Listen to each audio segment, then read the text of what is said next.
Hello everyone, today we are going to learn basic Visual Studio Code HTML, how to create underline in text. So I will create for the paragraph. Okay. We can create underline text. I can click file, save, and then open in browser. So I will create underline in here in this underline text.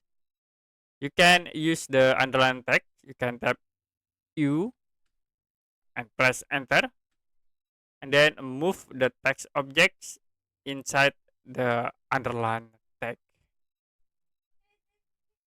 Now you can click file, save, and then refresh in browser to preview.